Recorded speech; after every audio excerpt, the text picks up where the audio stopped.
pamēģināsim šodien uz Vecrīgu paskatīties, mazliet citādāk. Iedomāsimies, ka mums stāsta kāds, kurš tur bijis ļoti, ļoti ilgi, vairāk nekā 235 gadus. Interesants sākums. Un kas tas būtu par stāstītājiem? Viens no 4 pilastriem, tie, kas kādreiz rotāja namu Jaunalu ielā 3. Jā, tas Haberlanda projekts. Tieši tā. Mums tie ir fragmenti no tāda, aizraujoša materiāla, pilastras atmiņas stāsts no vecpilsētas, un mēģināsim šodien caur šo vienu elementu atšķetināt Rīgas vēsturi. Laba ideja. Tas stāsts sākās 18. gadsimta pašās beigās. Kristofs Haberlands, mūsu slavenais arhitekts, ķērās klāt.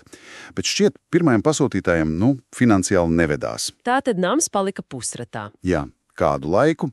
Tad pēc gadiem 3 to pārņēma birdžomeistars Aleksandrs Gotšalks von Zengbušs.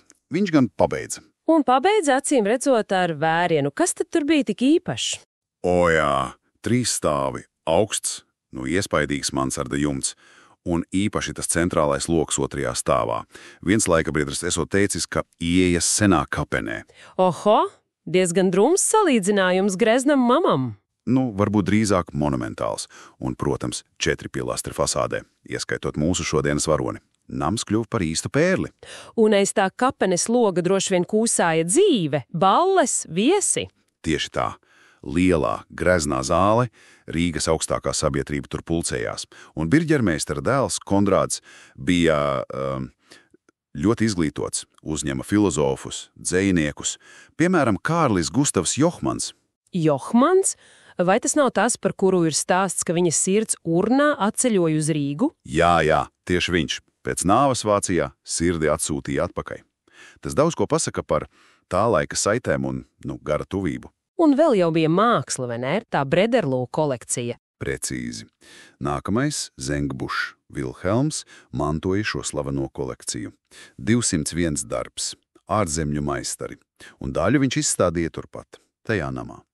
Izmausās pēc ļoti, bagātas un kulturāls dzīves, bet, kā minēja sākumā, finansiāli viegli nebija. Jā. Greznība un dāsnums tas viss maksā. Spiediens uzturēt status bija liels.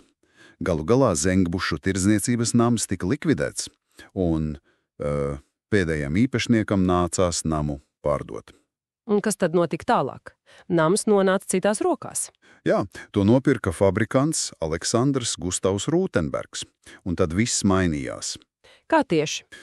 Grezno zāli nomainīja kantoris. 1. stāvā rosīgs tabaks veikals, cita dzīve. Cita kņada. Dokumenti, telefoni. Saprotams. Biznes ir biznes. Bet fasāde ar tiem pilastriem, vai tā palika neskarta? Negluži. Sākās tas, ko avotā sauc par skārda mēri. Skārda mēris? Kas tas tāds? Milzīgas reklāmas izkārtnes, briesmīgas, kliedzošas, aizsedz visu smalkumu. Ir pat stāstījums par mākslas vēsturnieku Gurlitu, kad viņam prasīja, ko darīt, lai Rīga skaistāka pirms cara vizītes. Viņš teica, lieciet noņemt reklāmas. Ironiski, bet trāpīgi. Tomēr vislielākā nelaime šim namam vēl bija priekšā. Diemžēl 1941. gada jūnijas, 2. pasaules karš, Pēterpaznīcas tornis deg un sabruka. Liesmas pārmetās uz Rācnamu uz blakus ēkām. Arī uz šo namu, Jaunavu ielā. Jā, izdega pilnībā. Palika tikai akmens mūri un, mūsu pilastrs kaut kur tur. Ak, vai? Bet vai tad nebija domu to atjaunot, ja jau tas bija tik vērtīgs? Bija gan. Pēc kara eksperta veic uzmērījumus, fotografēja, atzina par šedevru. Bet, kara postījumi bija milzīgi, apkārt drupas, un beigās nolēma nojaukt. Arī šī nama atliekas. 3 pilastri kļuva par būgružiem. Bet kā tad 4. izdzīvoja? Tas liekas neticami.